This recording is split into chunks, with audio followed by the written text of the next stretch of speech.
What kind of show is this? This isn't for like children, right? I just thought I might ask.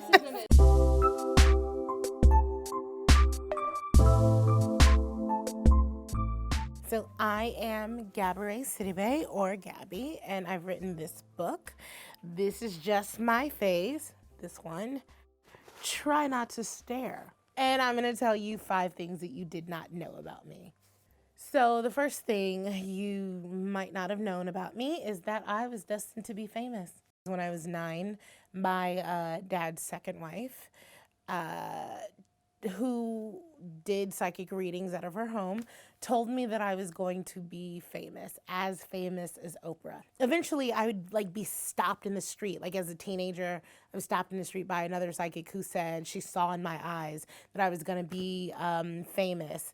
And like Oprah, she's like, I see you talking to Oprah. And I was like, that's weird. Thanks, lady. And then again, it happened when I was in my early 20s. Again, another street psychic stopped me and told me that I was going to be famous, and saw me talking to Oprah, and that I was going to be really inspirational, and which didn't make any sense to me because even now I don't buy myself as being inspirational. I'm just out here living. But I accidentally went to sort of one audition and ended up shooting the film 3 weeks later, and then a year and a half after that, I did go on Oprah.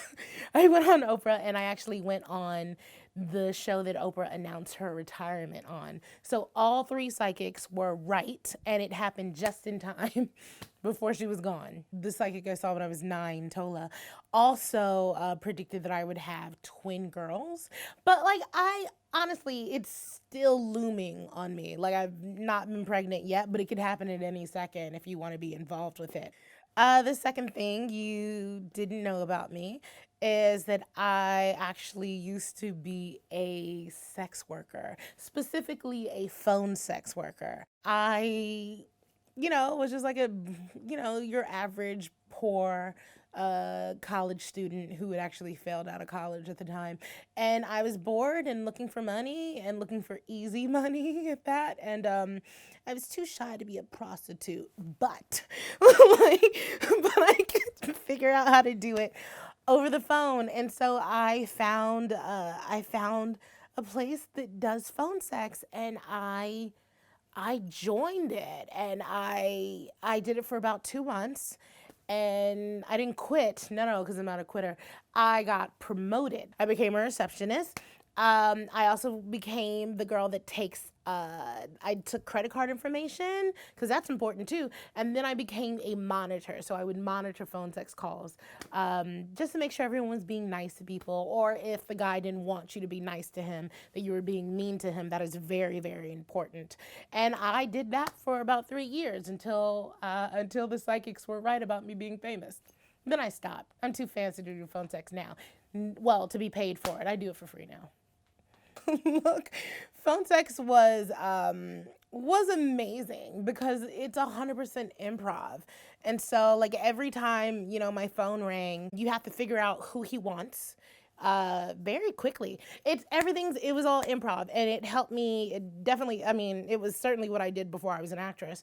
And a lot of my first film was improv, and it came so easy, and it still comes pretty easy to me now. And look, I didn't go to UCB. I didn't go to some improv class. What I did was phone sex, and it worked.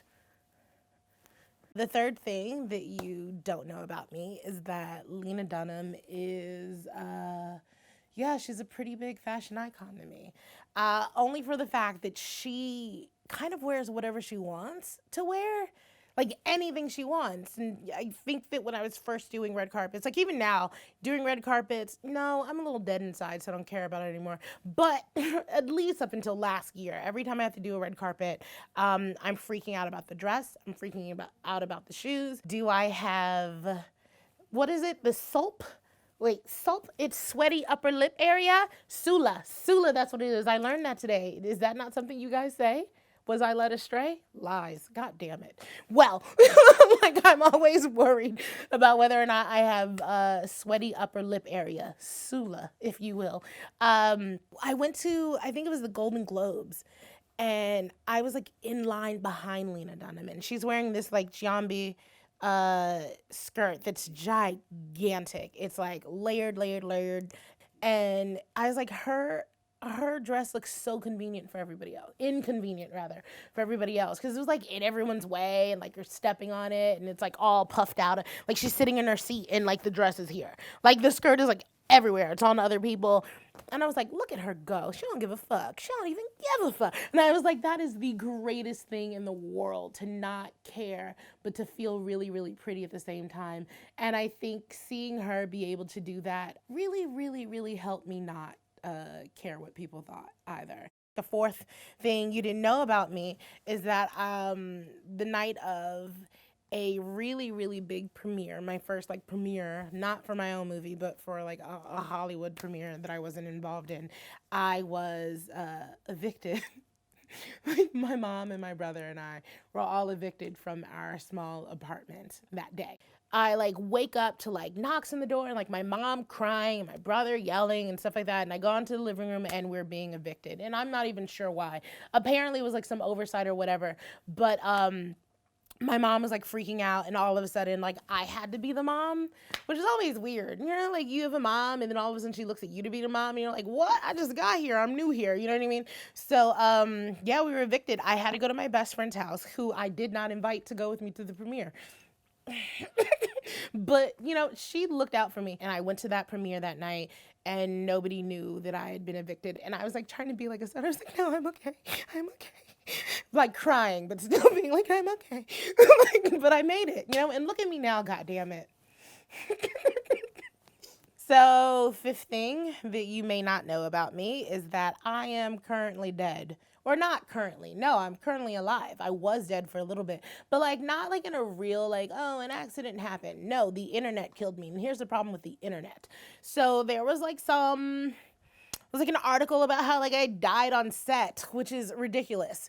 And it got legs. Like it really it got around a bit, and I was aware of it because people started writing RIP under all of my Instagram photos and tweeting me RIP, which is like a weird thing if I were dead. Like, what, I ain't gonna see it. Like by the time you tweet rest in peace, I'm probably already resting in peace. Like, you're being redundant actually. But so by the time I found out about it, I at first kind of thought it was really funny. Sometimes when the internet says you are dead, it's really hard to fight it. My dad, my little brother told my dad that I was dead, and which is like, it's so morbid. And mom was like, he's so stupid. Why would he think you're dead? Why are you the person to call if you're dead? So, and then the next day she forgot because my aunt called her, like, sorry about your dead daughter. And my mom's like, what? And so my mom called me, assuming that I was dead and assuming that somebody else would pick up my phone. And like the message is literally like, hey, if anyone has her phone, please call me and tell me what's going on. And I was like, oh, this ain't funny no more. And that's when I had to like really blast out this mass, tweet. Hi everyone, not dead. I think it solved the problem.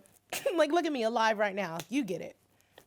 Okay, so you just learned 5 things about me that you didn't know. But if you got this book, This Is Just My Face, that one, Try Not to Stare by Gabourey Sidibe,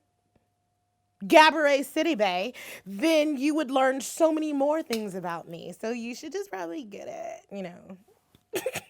Thank you.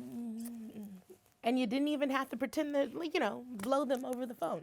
You don't have to do any of that, which is how you do it. That's how you pretend to blow someone over the phone. Like that. Or a little like, yeah. It's a lot of throat work.